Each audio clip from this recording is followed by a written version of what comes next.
तामर प्रणत मौलिमणि प्रभाणा मुद्युत कंदलित पाप तमोवितानम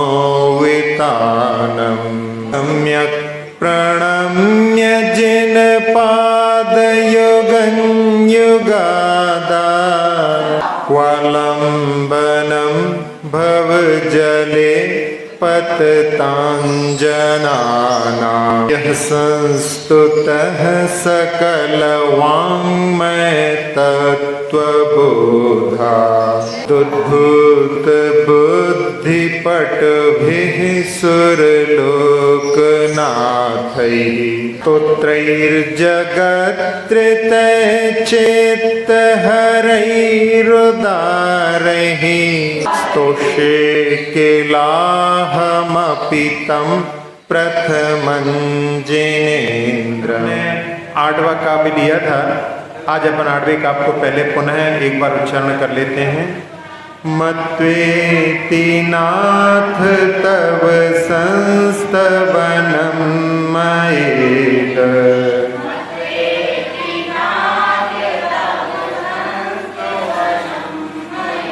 मारभ्यते तनुधियापि तव प्रभावात्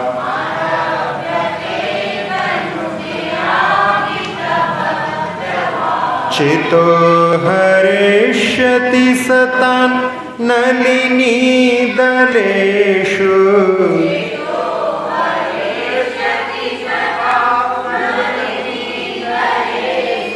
मुक्ता फलद्युतिमुपैते ननुदबिन्दु। इस काव्य को अपन ने लिया था, इसमें आचार्य महाराज भगवान का संबोधन कर रहे हैं कि नाथ हे स्वामिन, इति मत्वा ऐसा मान करके पूर्व के काव्यों को अपन ले लें, उसमें जो भी भाव थे उन सबको मान करके मया तनु दिया अपि, मैं मंद बुद्धि होकर के भी तब इदम संस्तवनम आरभ्यते, मेरे द्वारा ये स्तवन प्रारंभ किया जाता है। और तव प्रभावात् सताम चेतः हरिष्यति, ये आपके प्रभाव से सज्जनों के चित्त को हरने में समर्थ होगा। उदाहरण देते हुए आचार्य महाराज कह रहे हैं कि ननु उदबिंदु नलिनी दलेषु मुक्ता फलन द्युतिम उपैति, निश्चय से पानी की बूंद जब कमल के पत्तों पर पड़ती है तो वह मोती जैसी कांति को प्राप्त हो जाती है। इसमें आपका ही प्रभाव है कि आपके प्रभाव से ये सज्जनों के चित्त को हर लेगा। उसी प्रकार से जैसे कमल पत्र को प्राप्त करके जल की बिंदु मोती जैसी चमक को प्राप्त हो जाती है। अब अपन 9वें काव्य को प्रारंभ करते हैं। आस्तांतवस्तवन मस्त समस्त दोषम,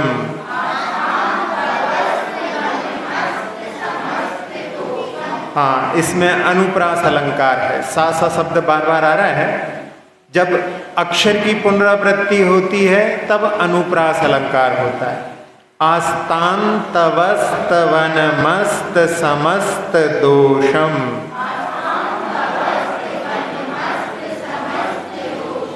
त्वत्संकतापि जगतां दुरितानि हन्ति, त्वत्संकथापि जगतां दुरितानि हन्ति।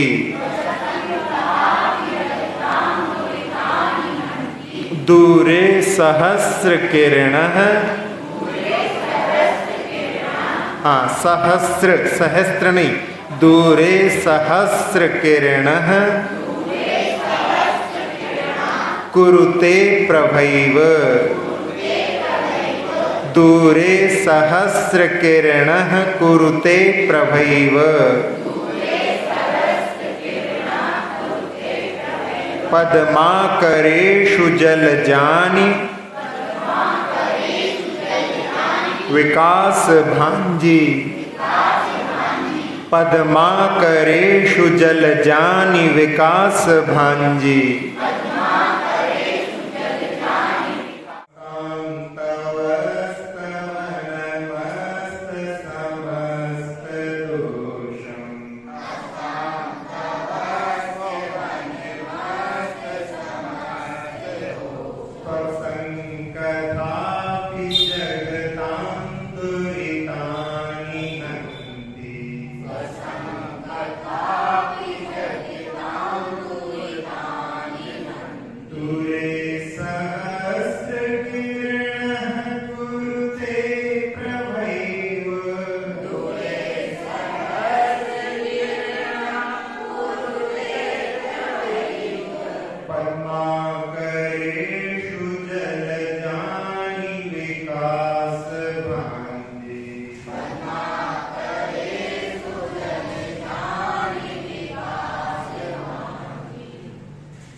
दोषम, जिसके सारे दोष अस्त हो गए यानी समाप्त हो गए, तब स्तवनम आस्ताम, आपका वो स्तवन तो दूर रहे। संकथा भी जगताम दुरितानि हंति, आपकी समीचीन कथा भी जगता यानी जीवों के पापों को नष्ट करने में समर्थ है। उदाहरण देते हुए आचार्य महाराज कह रहे हैं, सहस्र किरणा, ये सूर्य का पर्यवची नाम, सहस्र किरणा प्रभा एव पद्मा करेषु जलजानी विकास भांति गुरुते, सूर्य तो दूर, उसकी प्रभा भी पद्मा करने यानी तालाबों में जो जलज रहते हैं उनको विकास विकसित करने में समर्थ हो जाती है। आप लोगों ने देखा होगा जब सूर्य उदय को भी प्राप्त नहीं होता और उस समय में थोड़ी थोड़ी सी लालिमा ही आती है, वो भी कमलों को खिलाने में समर्थ हो जाती है। तो जब सूर्य आएगा तो वो निश्चित रूप से खिला ही देगा, जब वो नहीं रहता उसकी प्रभा भी उसको खिलाने में समर्थ रहती है। इसी प्रकार से भगवान जो समस्त दोषों से रहे स्तवन है, उसकी बात तो आपकी जो कथा भी करता है, समीची कथा का वर्णन भी करता है, वो भी जीवों के पापों को हरने में समर्थ होती है। समीची कथा वो कहलाती है जिससे कि पापों का आश्रय नहीं होता। वैसे हम लोग दिन भर में चर्चा करते हैं उसमें बहुत सारी विकथाएं भी हो जाती है, लेकिन समीची कथा कोई कहे कि हम वहां पर तीर्थ यात्रा पर गए थे और उस तीर्थ यात्रा में वहां पर हम लोग 3 लोग जा रहे थे, फिर याद आया कि नहीं कोई और भी साथ में हमको मिल गया था, वो भी हमारे साथ जा रहा था और हमने बड़े भक्ति भाव से वहां पर एक ऊपर जाकर के भगवान की अर्चना वंदना, तो वो जो है समीची कथा कहला सकती है। तो यहाँ आचार्य महाराज कह रहे हैं कि भगवान का स्तवन तो क्या होता है, आप में से बहुत सारे लोग प्रतिदिन भी पढ़ते हैं लेकिन एक बार पढ़ते हैं, कोई ऐसे भी होंगे कि जो 2 बार पढ़ते होंगे, कोई ऐसे भी होंगे जो 3 बार भी पढ़ते होंगे, और कोई ऐसे भी होंगे जब कभी पाठ होता होगा तो 24 घंटे में 2-4 घंटे भी पढ़ लेते होंगे। लेकिन सतत तो भगवान का स्तवन नहीं किया जा सकता, लेकिन सतत क्या चलता है, अपनी चर्चा चलती है। कहीं भी रहते हैं अपन किसी से भी मिलते हैं तो उस समय में अपनी चर्चा हुए बिना नहीं रहती। पुरुष वर्ग तो अपने व्यापार पर जाता है, वहां पर उसके ग्राहक मिल जाते हैं और उनसे उनकी चर्चा हो जाती है, लेकिन महिला वर्ग के लिए तो घर से निकल करके मंदिर आते हैं और मंदिर में ही लोग मिलते हैं, तो मंदिर में चर्चा किए बिना वो कैसे रह सकते हैं। लेकिन आपके यहाँ तो बहुत अच्छा स्थान है, बाहर भी आप लोग मिलकर के अपनी चर्चा कर सकते हैं, लेकिन मंदिर में विकथाओं से अपने लिए बचना है। तो आचार्य महाराज कह रहे हैं कि स्तवन तो छोड़ो, स्तवन की बात तो दूर, यदि हम सच्चर्चा करते हैं तो वो भी हमारे पापों को नष्ट करने में सहायक होती है।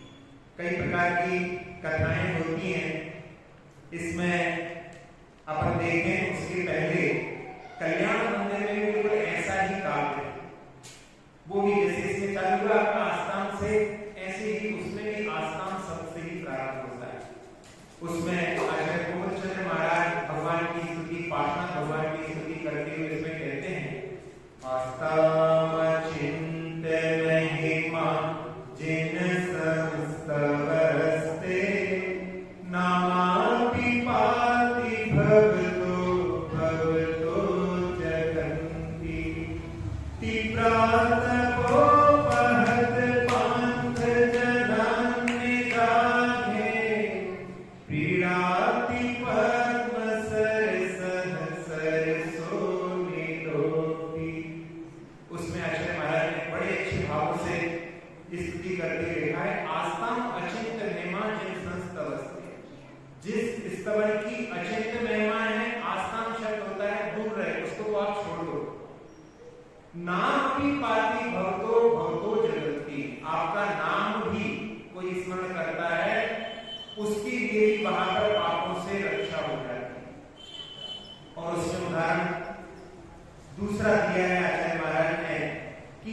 कोई राहगीर गर्मी के समय में जेठ की दोपहरी में चला जा रहा, निदान सतुष्टि का निदान है, जब तप रहा हो पूरा सूर्य और धरती, उसको निदान कहते हैं। उस समय में वो वहां पर पीड़ित है, गर्मी से परेशान है, और वहां सामने से ठंडी ठंडी हवा आने लगती। सरोवर तो भी बहुत दूर है, सरोवर से आने वाली ठंडी ठंडी हवा की उसके लिए संतुष्टि प्रदान कर देती है, उसके लिए साहस बता देती है कि रास्ता आगे का बहुत अच्छा है। इसी प्रकार से यहाँ पर स्तवन की बात तो दूर, इसकी अचिंत्य महिमा है। भगवान आपका कोई नाम भी देता है तो वो भी उसको संसार से पार करने में सहायक हो जाता है। तो ये भगवान के स्तवन को छोड़कर के हम नाम भी स्मरण करते हैं, उनकी कथा का भी वाचन करते हैं, वो भी हमारे पापों को नष्ट करने में सहायक होती है। कथाओं में दो प्रकार की कथाएं होती हैं मूल में, एक कहलाती है वीतराग कथा और दूसरी कहलाती है बीजीवीरू कथा।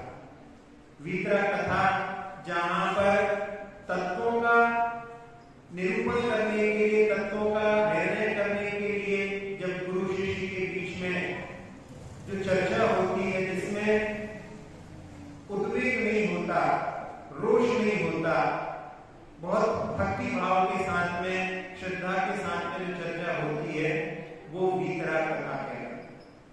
और बीजीवीरू कथा जहां पर वादी प्रतिवादी में दो एक दूसरे को जीतने के लिए जहां पर चर्चा करते हैं, और उसमें जीतना है, सामने वाले को हराना है, इस भाव से जहां पर चर्चा की जाती है, वो बीजीवीरू कथा कहलाती है। पहले के समय में ऐसा भी समय रहा है जब जैन धर्म के लोग भी एक मंच पर बैठते थे और अन्य मत के लोग अलग मंच पर बैठ करके और खुले चौराहे पर वाद विवाद होता था, और उसमें जैन धर्म का हमेशा जो है ध्वज जीत का फहराया, क्योंकि जैन धर्म का वर्णन सर्वज्ञ की वाणी के माध्यम से हुआ, उसको कोई भी परास्त नहीं कर सकता। तो वो वहां पर हमेशा नहीं होती, लेकिन वीतराग कथा का वर्णन यदि हम करते हैं तो वो हमारे पापों के निर्जरा के लिए भी कारण होता है। 4 प्रकार की कथाओं को और भी बताया है आगम में, उसमें एक होती है आक्षेपणी कथा, जिसमें तत्वों का निरूपण किया जाता है, वो आक्षेपणी कथा कहलाती है। दूसरी कथा होती है विक्षेपणी कथा, जिसमें परमत का जो यहाँ पर एकांत का अंधकार है, उसको दूर करते हुए अपने मत का जहाँ पर स्थापन किया जाता है, वो वहां पर विक्षेपणी कथा कहलाती है। फिर एक होती है संवेदनी कथा, जिसमें पुण्य के फल का कथन किया जाता है, जहां पर चक्रवर्ती की संपदा, नारायण का वर्णन, बलभद्र का वर्णन किया जाता है, तीर्थंकर का वर्णन किया जाता है, उनकी संपदा का वर्णन किया जाता है। वो पुण्य के फल का वर्णन करने वाली कथा संवेदनी कथा कहलाती है। और इसके बाद में चौथी कथा होती है निर्वेदनी, जिसमें संसार शरीर भोग से वैराग्य उत्पन्न करने वाली कथा का जब वर्णन होता है, तो वो निर्वेदनी कथा कहलाती है। तो यहाँ एक प्रकार की जो धर्म कथाएं हैं, उनको तो करने के लिए कहा गया है, लेकिन विकथा से बचने के लिए प्रेरित किया है। विकथाएं कई प्रकार की होती हैं, प्रतिक्रमण में तो बहुत प्रकार की विकथाओं का वर्णन आता है। वैसे पूर्व में जहां पर पत्र है, प्रमाणों की बात आती है, उसमें 4 प्रकार की विकथाएं होती हैं। कौन कौन सी होती हैं? राज्य कथा, चोर कथा, स्त्री कथा और भोजन कथा। ये 4 कथाओं का बहुत संबंध बना रहता है। इनके माध्यम से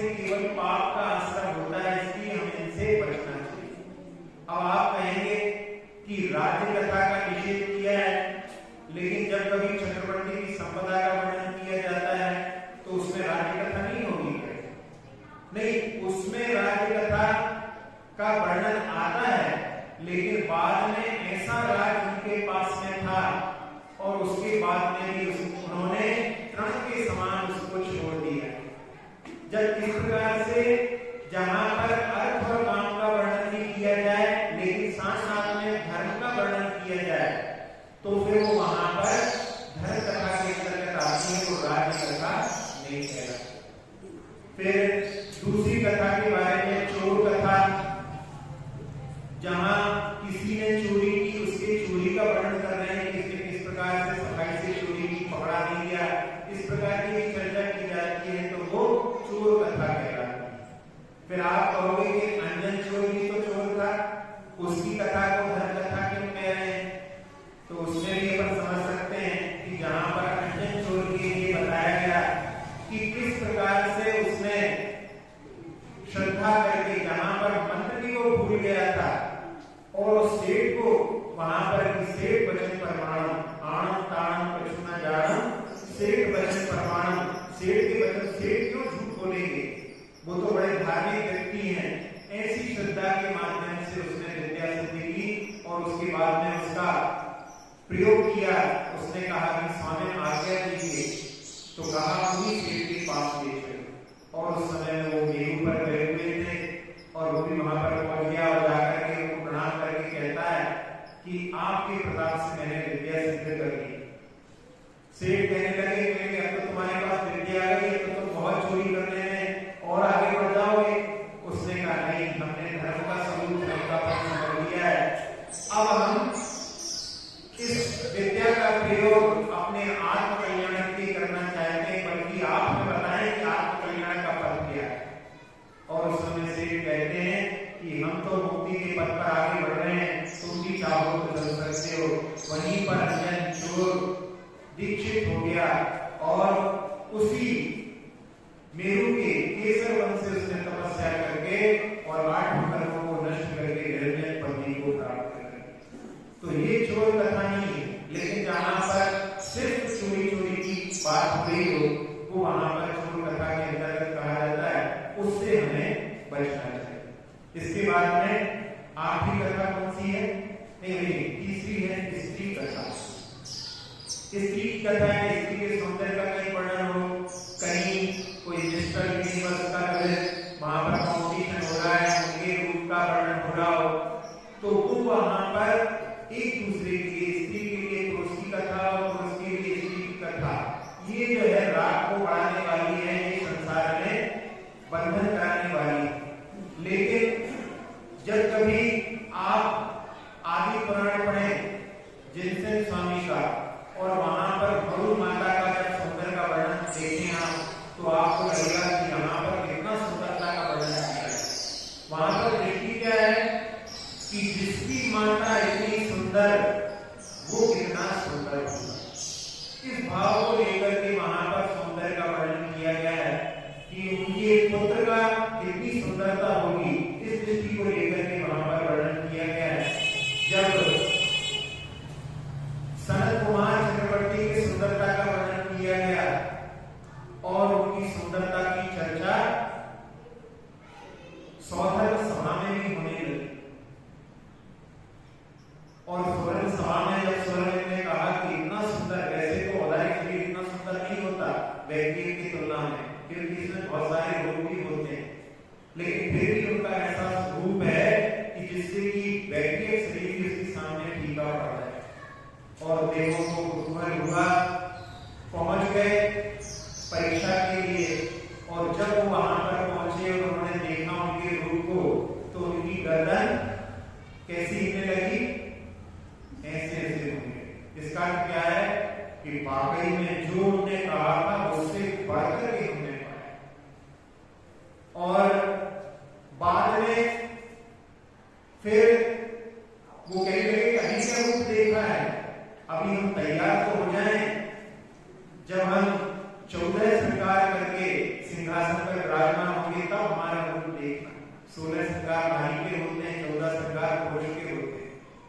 और वो जब स्नान करके सारे वस्त्राभूषण और मुकुट आदि के माध्यम से तैयार होकर के जो अपने राज्य सभा में विराजमान हुए, और उस समय में उन देवों ने देखा तो उनकी गर्दन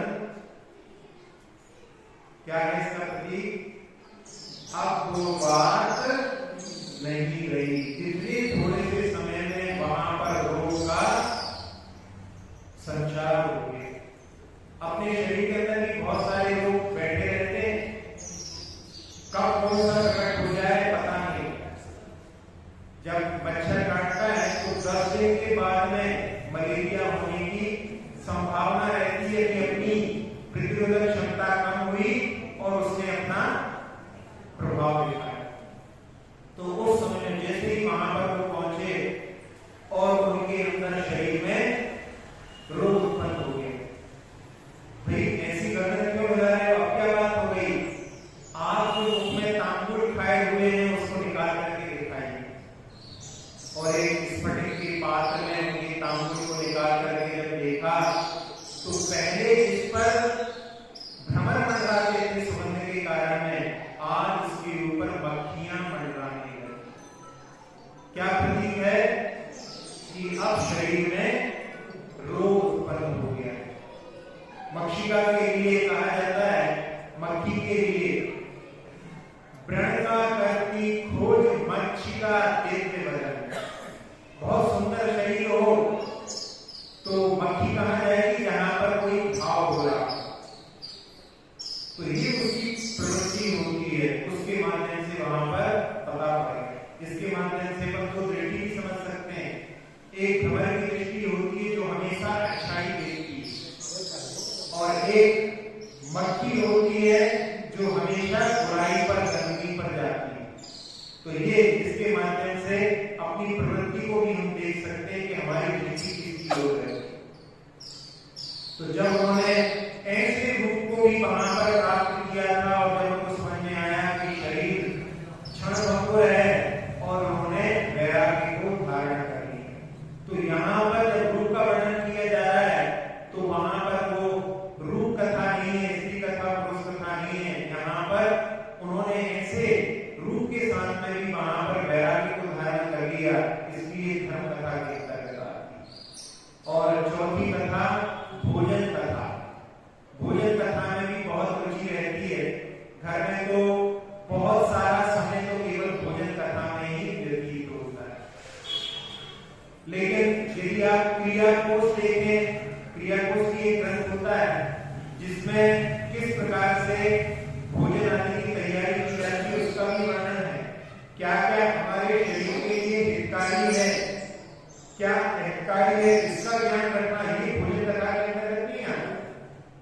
एक आता है दोहा जिसमें कौन सी ऋतु में क्या खाना चाहिए, उसके माध्यम से आपके लिए शरीर अच्छा रहेगा।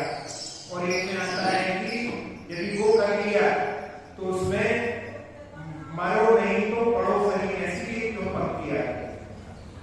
तो वहां पर भी चर्चा की जाती है तो उसका अर्थ वहां पर भोजन कथा नहीं है, हमारे शरीर के लिए क्या, क्योंकि शरीर माध्यम खलु धर्म साधन। शरीर के माध्यम से हमारा धर्म का साधन होता है कि शरीर स्वस्थ रहेगा तो हम धर्म की आराधना अच्छे से कर सकेंगे। तो फिर वो वहां पर भोजन कथा के अंतर्गत नहीं आता है। तो हम इस 4 प्रकार की कथाओं से बच करके क्या चर्चा करें, ये हमारे लिए सोचने की बात है। आचार्य महाराज ने यहाँ पर संकेत दे दिया कि भगवान आपका वो स्तमन तो दूर जो कि समस्त दोषों से रहित है, आपकी कोई समीची कथा भी करता है तो भी वो पापों को हरने वाली। वैसे आदिनाथ भगवान को कितना समय हो गया? आदिनाथ भगवान तीसरे काल के अंत में हुए और चौथा काल पूरा निकल गया। चौथा काल कितना बड़ा था? एक कोड़ा कोड़ी सागर में मात्र 42,000 वर्ष का, यानी एक समुद्र में से एक बूंद निकाल तो इतना बड़ा समुद्र जैसा समय उनका निकल गया। लेकिन जब हम उनकी चर्चा करते हैं तो हमें कैसा लगता है कि जैसे आदिनाथ भगवान तो हमारे बिल्कुल निकट है, समीप है, दूर नहीं। आदिनाथ भगवान की चर्चा में एक प्रश्न आप लोगों के मन में उठता होगा कि जब आदिनाथ भगवान ने दीक्षा ली थी और दीक्षा लेने के बाद में जब उनके आहार हुए थे तो राजा श्रीयांश ने उनको गन्ने के रस का आहार कराया।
चर्या होती है यथालग्न।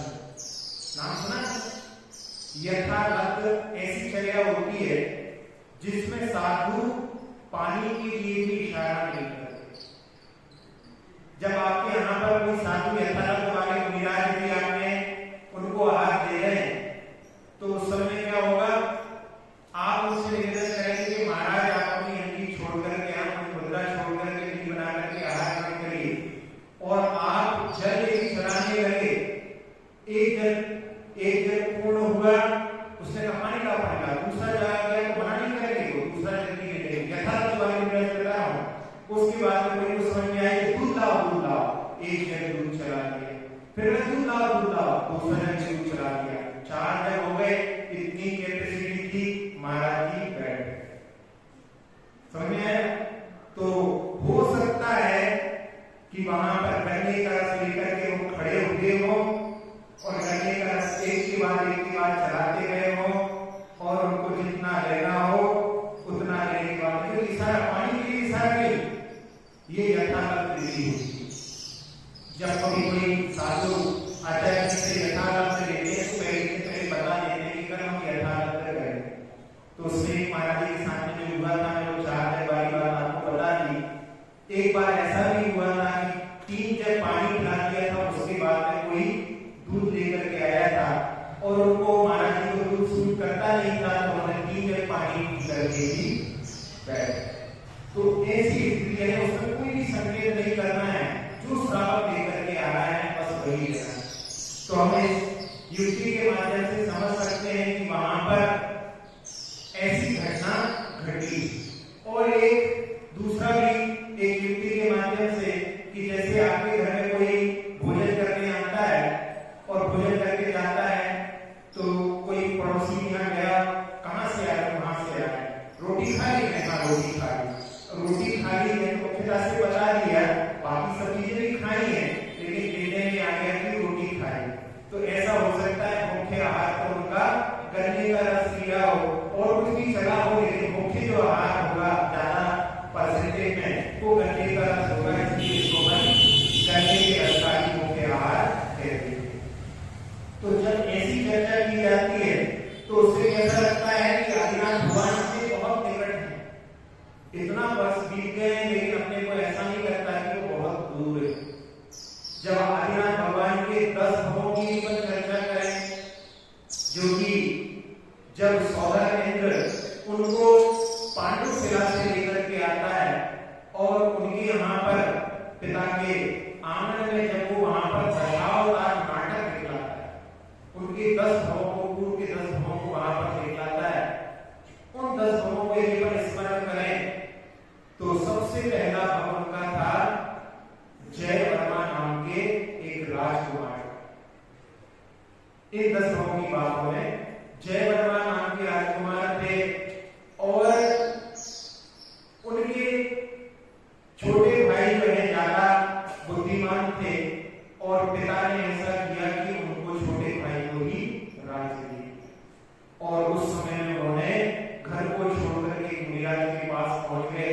मुनिराज ने समझाया कि तुम्हारे पिता ने तुम्हारे साथ बहुत बड़ा उपकार किया है, अपकार मत समझो, छोटे भाई को राज दिया। उन्होंने जो छोटा से छोटी जगह का राज दिया है, तुम्हारे लिए तो 3 लोग का राज मिल सकता है, उसके तुम्हारे लिए मान प्रशस्त किया है। जब मुनिराज ने ऐसे वचन सुने तो उन्हीं के पास में वो दीक्षित हुए और दीक्षित होने के बाद वो अपनी चर्या कर रहे थे और एक बार एक विद्याधर को हमने देखा जो अपनी बड़ी विभूति के साथ में वहां से निकल रहा था और उनके मन में भाव आ गए कि ऐसा पद मुझे प्राप्त हो, क्योंकि छोटे भाई को मिला था, हमको नहीं मिला था, तो मन में वो पीड़ा थी। और ऐसे भाव के साथ में अंदर से उनको निदान रूपी सर्प ने डसा और उसी समय में बाहर से भी एक सर्प ने मुनिराज को डस दिया।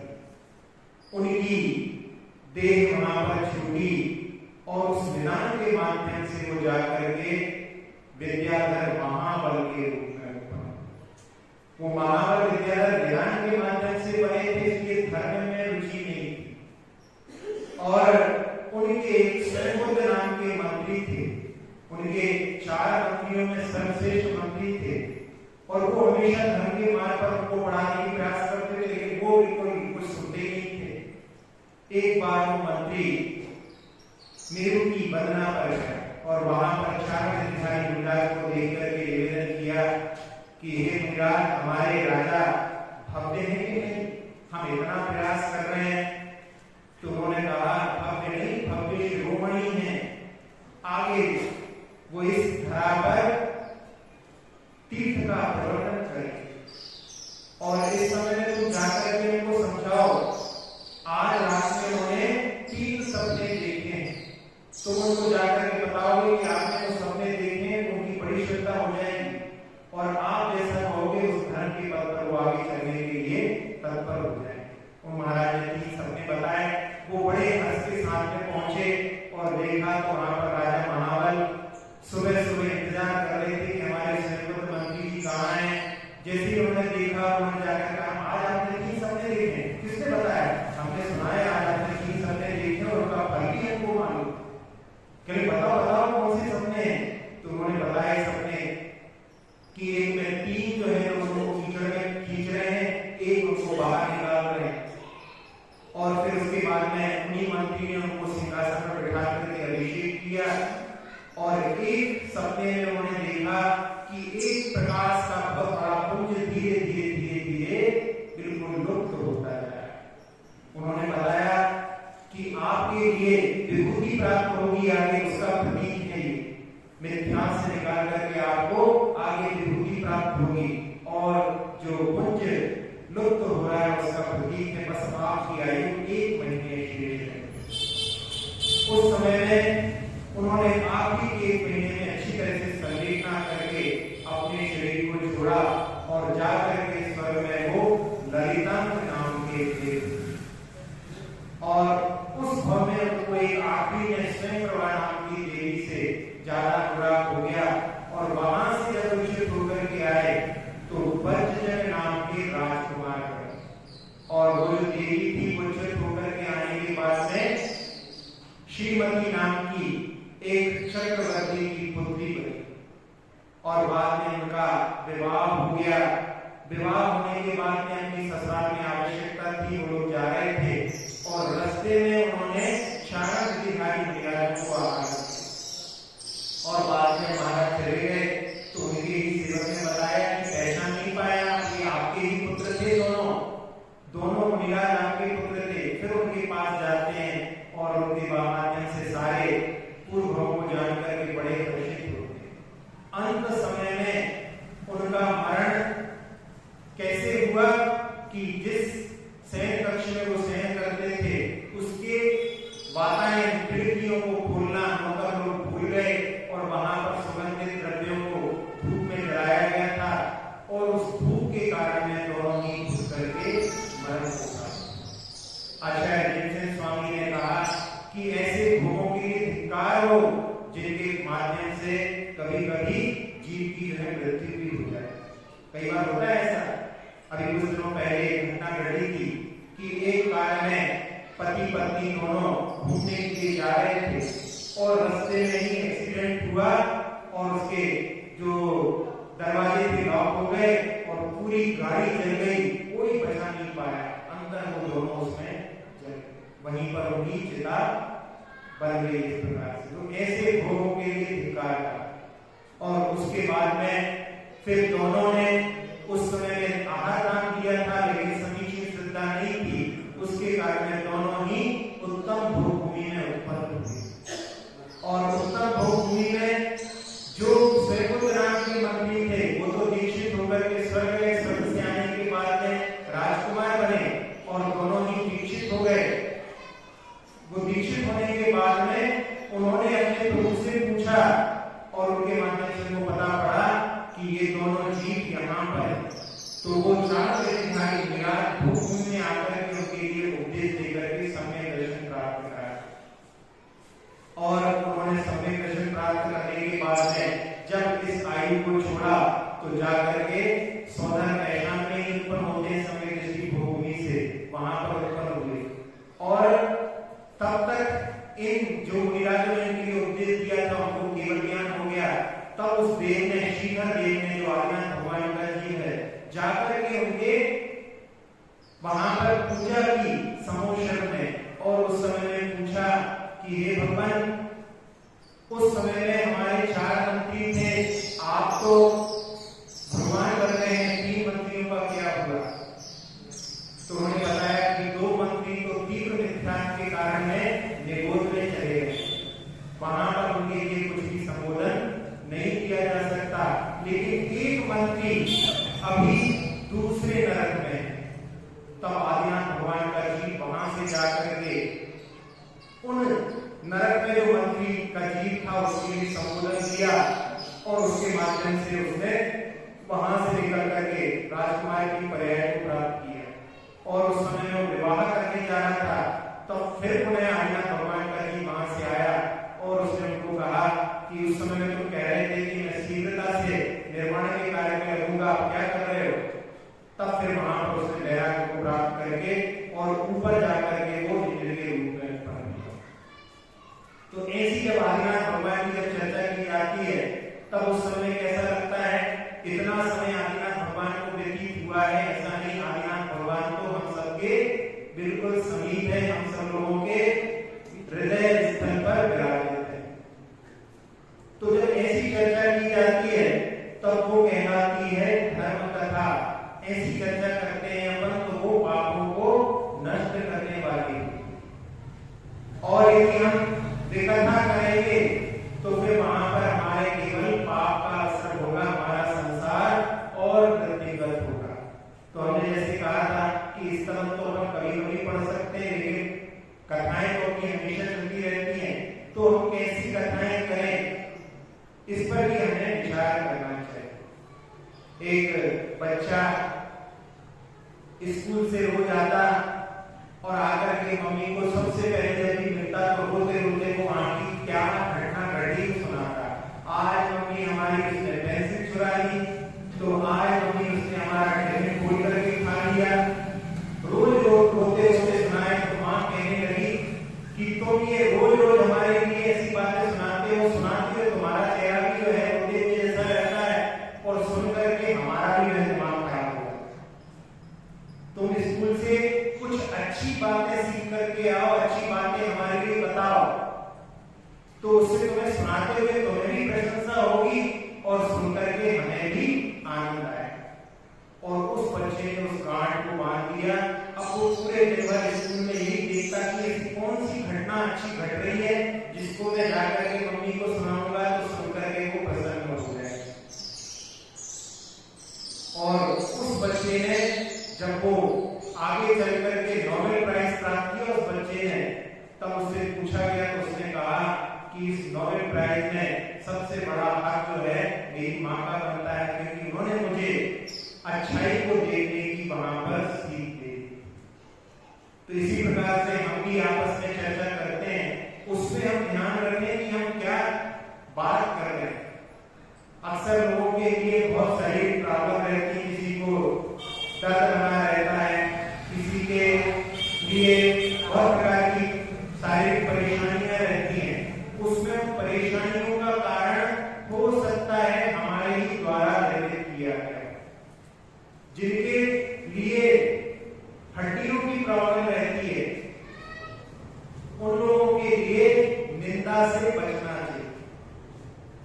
उनके यदि शरीर में दर्द हो रहा है तो किसी की निंदा में उन्हें बहुत अच्छी तरह से निंदा में लीन रहे हैं, उसके कारण ऐसे असाध्य कर्म का जो हमने आश्रम किया है तो उनके शरीर में पीड़ा उत्पन्न होगी।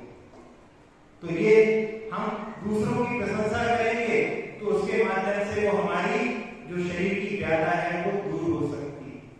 तो ये हम खुद अपने लिए जो हम चर्चा करते हैं उसमें अपने ध्यान दें, तो हम वहां पर उसके माध्यम से अपने लिए भी हितकारी कार्य कर सकते हैं, जिसको सुनाते हैं उसको भी सुन करके अच्छा लगता है। एक घटना हम सुनाते हैं आपके लिए। एक अमेरिका में एक चोर था, चोर कथा नहीं है लेकिन उसके साथ में बातें जब आपको देखेंगे वो चोर कथा नजर नहीं आएगी। एक सारा नाम की लड़की उसके पास में गई और उसके लिए कुछ सिक्के उसने उसके कप में डाल दी, और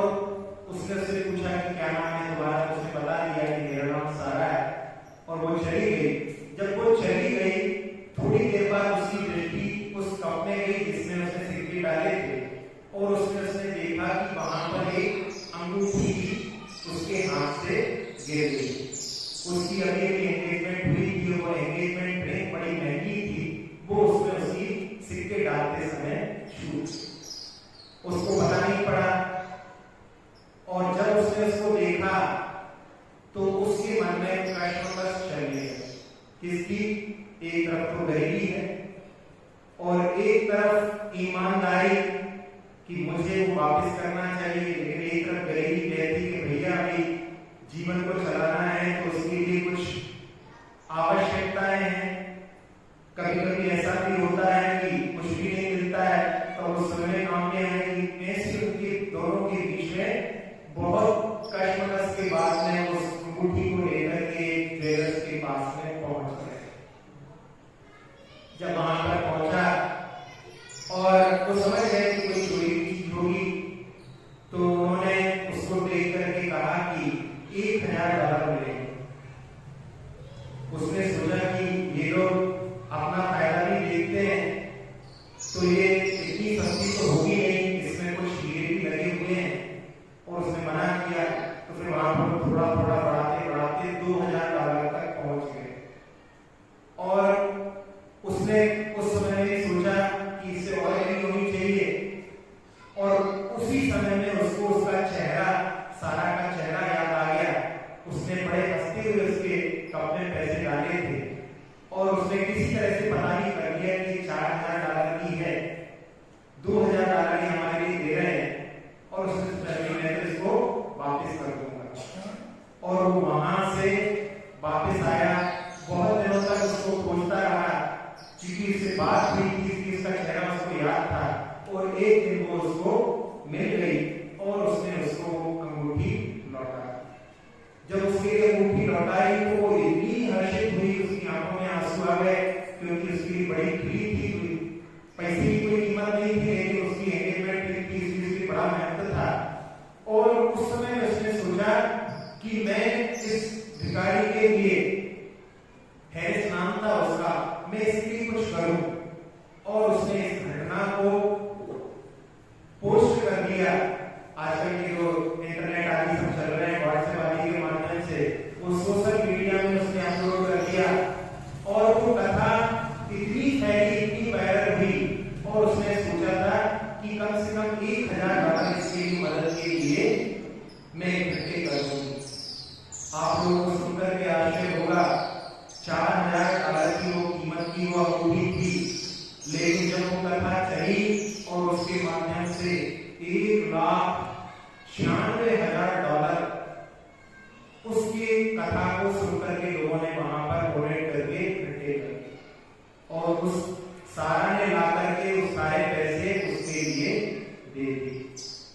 तो सच्चाई का वहां पर ईमानदारी का पक्ष जीता था, उसके माध्यम से उसकी इतनी सारी दौलत मिली, और उसने उसके माध्यम से अपने लिए घर भी खरीद लिया, गाड़ी भी खरीदी। कई वर्षों से उसके परिवार वाले जो उससे दूर हो चुके थे गरीबी के कारण, वो सारे उसके साथ में आ गए। एक परिवार जो उलझ रहा था वो वहां पर पुनः बस गए। इस प्रकार की घटना जब हम अपने आपके सामने रख रहे हैं तो आपको कैसा लग रहा है? सुनकर के हर्ष हो रहा है कि नहीं हो रहा है? और उसको सुनाते हुए हमें भी हर्ष हो रहा है। तो ऐसी चर्चाएं हम आपस में करें तो उसके माध्यम से वहां पर हमारे लिए पुण्य का आश्रय और पापों की वृद्धा का कारण बन सकता है। और यदि हम वहां पर जब कोई निंदा करता है तो मन में भय लगा रहता है कि ऐसा ना हो कि जिसकी हम निंदा कर रहे हैं उस तक ये बात पहुंच जाए। कई बार लोग कहते हैं हम तो बिल्कुल निंदा नहीं करते, तो उनके लिए टेस्ट बना सकते हैं। यदि हम इसके बारे में चर्चा कर रहे हो और यदि उस समय में वो आ जाए और हमें अपना टॉपिक चेंज नहीं करना पड़े तो हम समझ सकते हैं कि हम निंदा नहीं कर रहे हैं। लेकिन जैसे वो व्यक्ति सामने आ जाए और हम जो है कहां से कहां पहुंच जाए बात करते करते, तो इसका मतलब है कि हम भी निंदा में रुचि रखते हैं। ये अनादिकाल के संस्कार पड़े हुए हैं, उसके कारण में निंदा में अपने लिए आनंद आता है। वैसे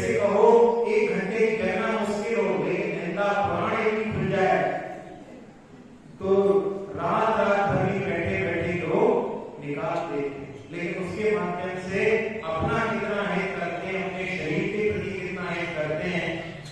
इसलिए हमें विकथाओं से बचना है और समीचीन कथाओं को करना है।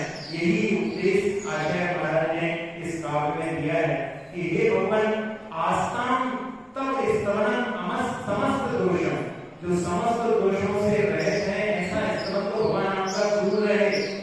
आपकी संकथा भी यदि करते हैं तो वो भी जीवों के पापों को हरने में समर्थ होती है। सूर्य भले ही उदय को प्राप्त नहीं हुआ है, लेकिन उसकी किरणें वहां पर जो है, किरणें तो पूरा इसकी कोई प्रभावी आई है, वो भी कमलों को खिला देती है। तो सूर्य तो कमलों को खिलाएगा ही, लेकिन उसकी प्रभावी ऐसा कार्य करती है। तो भगवान आपका ऐसा भले ही हम ना पढ़ पाए, लेकिन हम समीचीन की कथा करते रहें तो उसके माध्यम से ही हम पापों का नाश कर सकते हैं।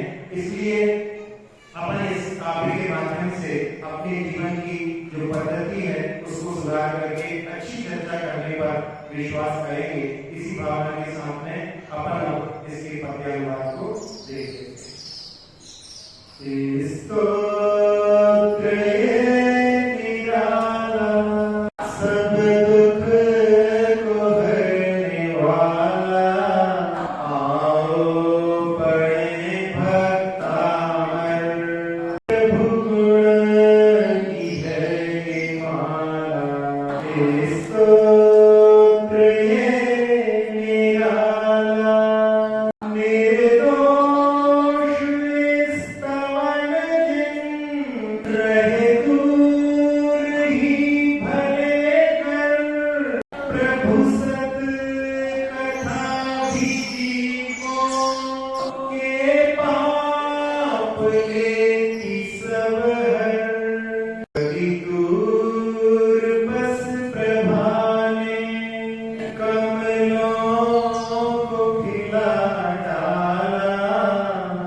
अक्षर पद मात्रा से दूषित वचन अगर ममहीन रहे और प्रमाद कषाय के वश में सम्यक अर्थ विलीन किए। जिन वाणी माता मेरी उन सब त्रुटियों को क्षमा करें। दे आशीष शीघ्र हम सबको केवल लब्धि रमा मिले।